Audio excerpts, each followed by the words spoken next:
তাহলে বোঝা গেল মহান আল্লাহ তাআলা তৈরি করা কুদরতি পা দিয়ে যে কাজগুলো করতে পারবেন, মানুষের তৈরি পা দিয়ে সেই কাজগুলো আপনি করতে পারবেন না।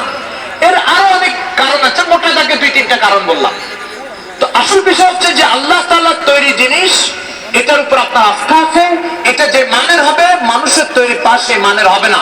এই কথার সাথে সবাই একমত না দ্বিমত আছে কারণ? সবাই কি বুঝতেছেন? আচ্ছা, কে কে আমার কথা বুঝেছেন? এই কথাটুকু দেখে হাত উঁচু করে একটু দেখান। মাশাআল্লাহ, সবাই বুঝেছে। ঠিক আছে, এবার হাত নামান। আপনার দেহে মনে করেন 300 পার্টস আছে, মাথা থেকে পা পর্যন্ত। চোখ, নাক, কান, শিরা, উপশিরা, রক্ত উৎপাদনের মেশিন, খাবার হজমের মেশিন, তারপরে পেশাব তৈরির মেশিন ইত্যাদি মিলে মোট মনে করেন বুঝার জন্য বলছে কত পার্টস আছে? 300 পার্টস আছে। একটি পার্টস হচ্ছে পা। এই একটি পার্টসের ব্যাপারে আপনি মানুষের তৈরি জিনিসের উপর আস্থা রাখতে পারছেন না। কার তৈরি জিনিসের উপর আস্থা রাখতেছেন আপনি? আল্লাহর তৈরি।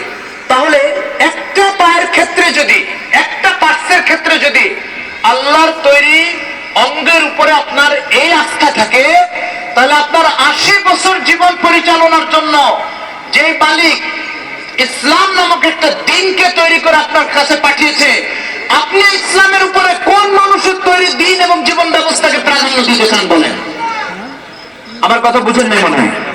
একটা পায়ের ক্ষেত্রে কার উপরে, কার তৈরি পায়ের উপর আস্থা বলেন?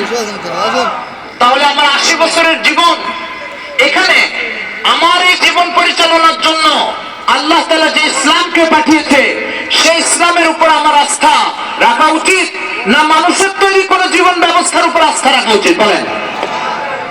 আল্লাহ তৈরি করা জীবন ব্যবস্থার নাম কি বলেন তো? আবার বলেন, আল্লাহ তৈরি জীবন ব্যবস্থার নাম কি বলে? আচ্ছা, এই ইসলাম এটা একদিন দিনের না সারা জীবনের? শুধু রাতের জন্য না রাত দিন উভয়ের জন্য? শুধু শ্রেণী বিশেষের জন্য না পৃথিবীর প্রত্যেকটা সৃষ্টির জন্য? শুধু মাদ্রাসা ছাত্রদের জন্য ইসলাম, আর এর বাইরে যারা আছে তাদের জন্য নয়? কি বলেন? ইসলাম কতজনের জন্য?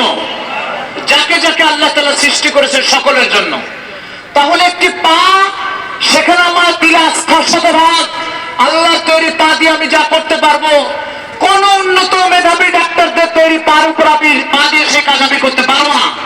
যদি এতটুকু আস্থা আল্লাহ তাআলার তৈরি একটা পায়ের উপরে থাকে, তাহলে ইসলামের উপরে কি পরিমাণ আস্থা থাকা দরকার বলেন? ছোটখাটো আস্থা না খুব বড় আস্থা? কিন্তু আমাদের প্র্যাকটিক্যাল জীবনে, বাস্তব জীবনে আমরা ইসলাম থেকে পালাই। পায়ের ক্ষেত্রে আমরা আল্লাহ তাআলার সৃষ্টিকে প্রাধান্য দিয়েছি। দিন মানার ক্ষেত্রে আমরা আমাদের ভয় প্রবৃত্তির উপরে, প্রবৃত্তির তৈরি চিন্তা ভাবনার পথের উপরে, আমাদের মানুষের তৈরি জীবন ব্যবস্থার উপর আস্থা রেখেছি। মানুষের তৈরি জীবন ব্যবস্থা, মানুষের তৈরি পা যেমন আপনাকে ক্ষতিগ্রস্ত করবে, মানুষের তৈরি জীবন ব্যবস্থা আপনাকে ক্ষতিগ্রস্ত করবে। সৃষ্টি যদি আল্লাহর হয় তাহলে দিন কার হতে হবে? সৃষ্টি যদি আল্লাহর হয় দিন কার হতে হবে? জমিন যদি আল্লাহর হয় তাহলে দিন কার হতে হবে? আসমান যদি আল্লাহর হয় তো দিন কার হতে হবে? আপনার তৈরি ফ্যাক্টরিতে অন্য কোন বছর আইন যেমন আপনি চলতে দিবেন না, কোন বিবেকে আপনি আল্লাহর তৈরি দেহের উপরে মানুষের তৈরি দিন ও জীবন ব্যবস্থা আপনি চালানোর সুযোগ দেন বলেন? মুহতারাম হাজিরিন, মানব জীবনের জন্য একমাত্র কল্যাণকর কার দিন বলেন? কার দিন বলেন? আল্লাহর দিন। আমার এই মোবাইলটার নাম হচ্ছে স্যামসাং কোম্পানির মোবাইল। এটা এই কোম্পানির মোবাইলে আমি যদি নোকিয়া কোম্পানির পার্টস এনে সেট করি, আমাকে বিরক্ত করবে না সেবা দিবে বলেন? বিরক্ত করবে না সেবা দিবে? আপনি সৃষ্টিকার, এই সৃষ্টির ভিতরে যদি আপনি আল্লাহর তৈরি দিন বাদ দিয়ে মানুষের তৈরি দিন এটা সেট করতে যান, তো এই মোবাইল যেমন আপনাকে সেবার জায়গায় বিরক্ত করবে, আপনার জিন্দগিতে যখন আল্লাহর দিন বাদ দিয়ে জীবনের কোন ক্ষেত্রে মানুষের দিন বা মানুষের তৈরি জীবন ব্যবস্থা বা মানুষের তৈরি বিধান আপনার জীবনের সাথে সেট করবেন, ওই বিধান আপনাকে বিরক্ত করবে, অশান্তিতে ফেলবে, পেরেশানিতে ফেলবে। মুহতারাম হাজিরিন, জন্ম থেকে মৃত্যু পর্যন্ত আমি কার সৃষ্টি বলেন?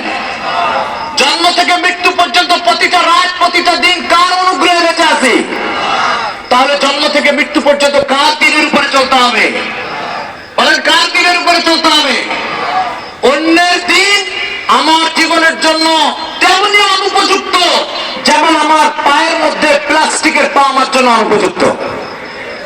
মোহতারাম হাজরিন, এটা দুই তিনটা মৌলিক কথা বললাম আপনাদেরকে। আমাদের গন্তব্য আরেক জায়গায়, আমরা আরেক জায়গায় যাব। তাহলে ইসলামে যত বিধান আছে, সেটা ইবাদতের সাথে সম্পর্কিত হোক, লেনদেনের সাথে সম্পর্কিত হোক, আখলাকের সাথে সম্পর্কিত হোক, আর মানব জীবনে উত্তরাধিকার সম্পদের সাথে সম্পর্কিত হোক, প্রত্যেকটা বিধান আল্লাহ পাক যে বান্দাদের জন্য নাজিল করেছে মানব জীবনের জন্য, এটা কি উপযোগী না অনুপযোগী? বলেন, উপযোগী না অনুপযোগী? উপযোগী। কিন্তু আমাদের অবস্থা হচ্ছে কি জানেন? আমরা কিছু মানুষ তো নামাজ পড়ি, কিছু মানুষ রোজা রাখি, কিন্তু ইসলামের কিছু বিধানকে নিজেদের জন্য অপ্রয়োজনীয়, অপ্রাসঙ্গিক এবং অনুপযোগী মনে করি। আমি কি ঠিক বললাম না ভুল বললাম? আপনাদের এই অঞ্চলে গ্রাম গ্রামে যে বিভিন্ন এনজিওরা সুদী লেনদেন করে, এই সুদী লেনদেন গুলো আপনাদের এলাকার লোকেরা এর সাথে জড়িত না জড়িত না? জড়িত। কি বলেছেন আপনাদের স্রষ্টা মহান আল্লাহ তাআলা? ফাযানু বিহারবিন মিনাল্লাহি ওয়া রাসূলিহি, যদি তোমরা সুদী কারবার পরিত্যাগ না করো তাহলে আল্লাহ তার রাসূলের সাথে যুদ্ধ ঘোষণা করো। আল্লাহ তাআলা দ্বীন মানার কথা বলছেন আপনি, যে ইসলাম আমার জন্য উপযোগী, ইসলাম আমার জন্য অ্যাডজাস্ট হবে, ইসলাম আমার জীবনের জন্য কার্যকর দ্বীন, আর আল্লাহ তাআলার সাথে যুদ্ধ করে তার দ্বীনের উপরে টিকে থাকবেন। এই মানসিকতা কত বড় স্বাভাবিক মানসিকতা! এটা তো উপরে সালাম জানালাম আর নিচে তার সাথে শত্রুতা পোষণ করলাম, যুদ্ধ করলাম। আপনি বলেন তো, আল্লাহর সাথে যুদ্ধ করে কে কে বিজয় হবে? বলেন। এই আসমান আর জমিন যিনি সৃষ্টি করেছেন তার সাথে যুদ্ধ করে 3 হাত বাড়ির একটা মানুষ কবে বিজয় লাভ করবে? বলেন। মোহতারাম হাজিরিন, কালকে একদিন কিছু ঘূর্ণিঝড় প্রবাহিত হয়েছে। সে একদিনের অবস্থা কি? এদেশে 10-12 জন লোক মারা গেছে। মৃদু ঘূর্ণিঝড়। কোরআন মাজিদে একটা সম্প্রদায়ের ব্যাপারে আল্লাহ তাআলা বলছেন, সাখারাহা সাবা লায়ালি ওয়া সামানিয়াতা আইয়াম হুসুমান ফাতারাল কওমা ফিহা সারআ। একটা আদ সম্প্রদায় ছিল, আদ সম্প্রদায়। সে আদ সম্প্রদায়ের উপর আমি সাবাতা আইয়ামিন 7 দিন, সামানিয়াতা 7 দিন 8 রাত একটা ঘূর্ণিঝড় প্রবাহিত হয়েছে। হে নবী মুহাম্মদ সাল্লাল্লাহু আলাইহি ওয়াসাল্লাম, আপনি যদি ওদেরকে দেখতেন তাহলে আপনি দেখতেন খেজুর গাছ দাঁড়িয়ে থাকার পরে উপরের পরে মাটির উপরে পড়ে গেলে যেমন দেখা যায়, এই 7 দিন আর 8 রাত ঘূর্ণিঝড় প্রবাহিত হওয়ার পরে প্রত্যেকটা মানুষ ওই গোত্রের এইভাবে উপরে পড়েছে। ফাতারাল কওমা ফিহা সারআ, খেজুর গাছ উপরে পড়লে যেভাবে দেখা যায় ওইভাবে আপনি দেখতেন। আমার সাথে ওরা শত্রুতা পোষণ করে যুদ্ধে লিপ্ত হতে চেয়েছে। আমি দেখাই দিয়েছি আমার সাথে কোনো জাতি যুদ্ধ করে কখনো পরাজিত বিজয় হয় না, এইভাবে পরাজিত হয় যেভাবে ওদেরকে আমি করেছি। আপনার উম্মত যদি, মুহাম্মদ সাল্লাল্লাহু আলাইহি ওয়াসাল্লাম আল্লাহ তাআলা বলছেন, আপনার উম্মত যদি যুদ্ধ করে সুদী কারবারের সাথে জড়িত হয়, তারাও আজ সম্প্রদায়ের মতো এভাবে উপরে পড়বে এবং দেখাই দিব এই যুদ্ধে কে বিজয় হয় আর কে পরাজিত হয়। মোহতারাম হাজিরিন, আমাদের সমাজের সুদী প্রথার প্রচলন আছে না নাই? তাহলে কি আমরা আমাদের লেনদেনের মধ্যে আল্লাহর দ্বীন মানলাম না শয়তানের দ্বীন মানলাম? বলেন। আবার বলেন, লেনদেনের মধ্যে আল্লাহর দ্বীন মানলাম না শয়তানের দ্বীন মানলাম? সুনান ইবনে মাজার হাদিস, আল্লাহ রাসূল বলেছেন, আইয়ান কিহার রাজুল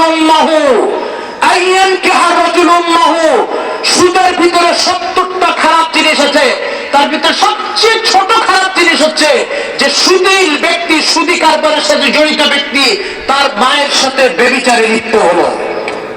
কে বলেছেন এই কথা? আল্লাহ রাসূল বলেছেন।